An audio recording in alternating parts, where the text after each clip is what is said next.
Les Français s'appauvrissent. Ce n'est pas juste une impression, ni une phrase choc pour faire réagir. Quand on regarde les chiffres récents, on voit que le taux de pauvreté en France a atteint un niveau élevé, avec près de 10 millions de personnes vivant sous le seuil de pauvreté. En parallèle, on entend un autre discours, l'inflation baisse, la situation se stabilise, le pouvoir d'achat repart. Et c'est exactement ce décalage qui crée de la confusion. Parce que, dans la vraie vie, beaucoup ont l'impression inverse, celle de vivre plus serré qu'avant, de renoncer davantage, de surveiller chaque dépense. Alors aujourd'hui, on va prendre le temps, on va regarder les chiffres, comprendre les mécanismes et répondre calmement à une question simple. Est-ce que les Français s'appauvrissent vraiment ? Et si oui, pourquoi on le ressent autant, même quand l'inflation ralentit ? Au 1er janvier 2026, le SMIC a été revalorisé d'un peu plus de 1%, environ 1,18%. Concrètement, un salarié au SMIC touche aujourd'hui autour de 1 440 € net par mois. Sur le papier, c'est une hausse. Et c'est logique, puisque le SMIC est indexé en grande partie sur l'inflation. Mais une question essentielle se pose immédiatement. Est-ce que cette hausse permet réellement de vivre mieux qu'avant ? Pour y répondre, il faut comprendre ce qui se cache derrière un mot qu'on entend partout, mais qui est souvent mal compris, l'inflation. L'inflation, ce n'est pas les prix sont plus chers. L'inflation, c'est la vitesse à laquelle les prix augmentent. Et cette vitesse a beaucoup changé ces dernières années. En 2020, l'inflation était très faible. En 2021, elle commence à remonter. En 2022, elle explose, avec plus de 5% en moyenne annuelle. Et en 2023, elle reste très élevée, autour de 5% également.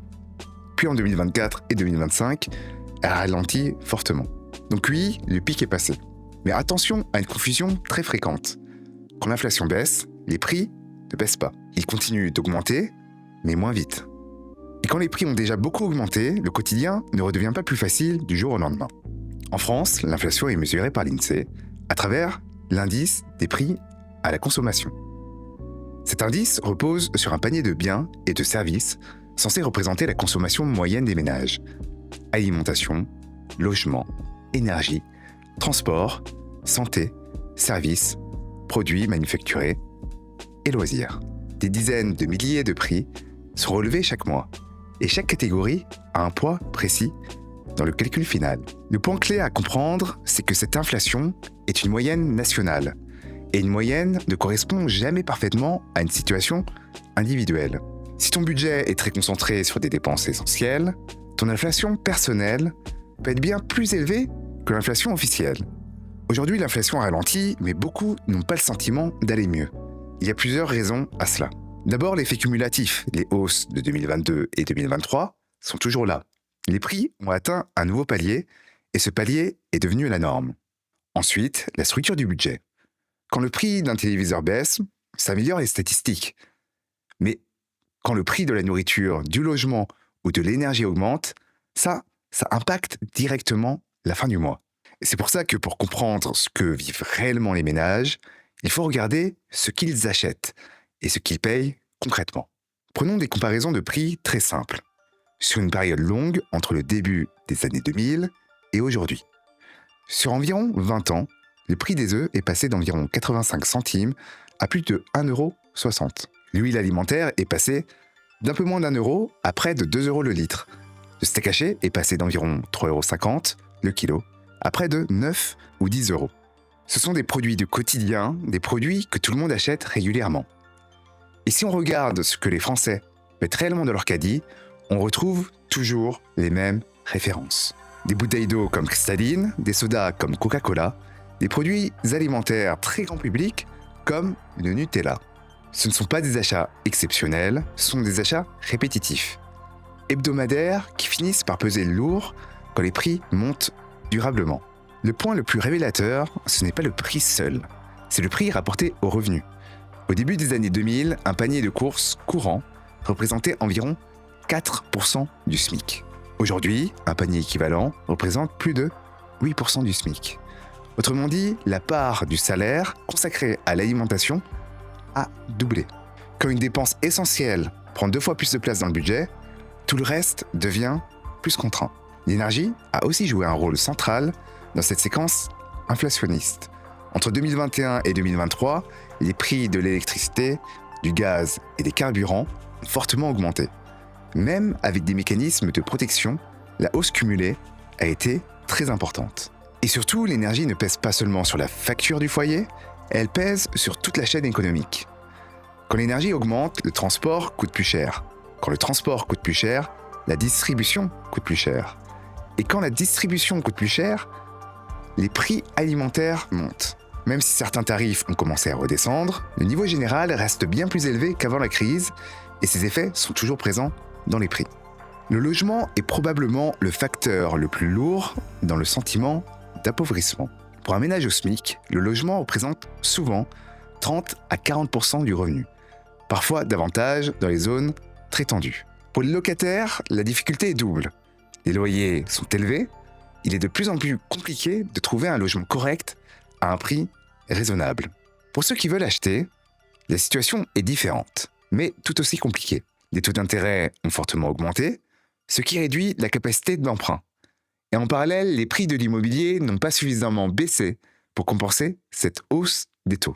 Résultat, le marché est bloqué. Les locataires subissent, les acheteurs attendent, et le logement reste une source majeure de pression financière.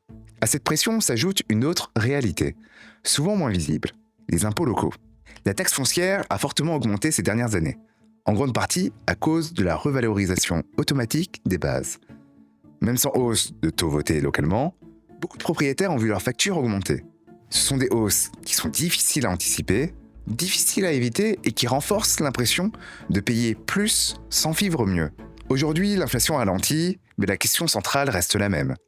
Les salaires ont-ils réellement rattrapé la hausse du coût de la vie ? Pour une partie de la population, la réponse est non. Les hausses existent, mais elles sont inégales et souvent insuffisantes pour compenser l'accumulation des hausses passées. C'est pour ça que le ressenti reste fort, même quand les indicateurs macroéconomiques s'améliorent. Dire que tout le monde vit moins bien qu'il y a 20 ans serait faux. Mais dire qu'une partie des Français a perdu en marge de manœuvre, en sécurité financière et en capacité à absorber un choc est factuellement vrai. Ce n'est pas toujours une pauvreté absolue, c'est souvent une pauvreté relative, progressive, silencieuse. Mais est-ce que ce phénomène est propre à la France ? Dans la plupart des pays européens, le coût de la vie a augmenté depuis 2020, notamment à cause de l'énergie. Mais la France se distingue par un point clé, le poids très élevé des dépenses contraintes dans le revenu.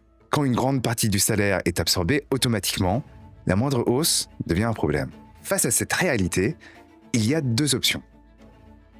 Subir ou comprendre et s'adapter. L'investissement n'est pas une promesse de richesse rapide. C'est un outil pour protéger le pouvoir d'achat dans le temps, face à l'inflation et à la dévalorisation de la monnaie. Et c'est aussi pour ça que j'ai créé cette chaîne, pour expliquer de manière simple et accessible comment reprendre la main sur tes finances dans un marché où la vie ne sera probablement pas moins chère demain.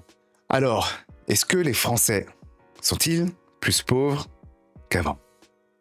Ben pas tous et pas de la même manière, mais pour beaucoup, la vie est devenue plus contrainte, plus serrée, plus stressante. Et ce ressenti est largement expliqué par des mécanismes économiques bien réels. Voilà, c'était tout pour moi.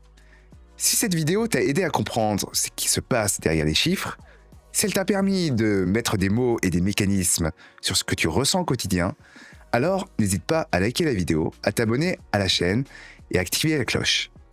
L'objectif ici, c'est de comprendre, d'anticiper et de construire des solutions sur le long terme. Je te remercie d'avoir vu cette vidéo et je te dis à très bientôt.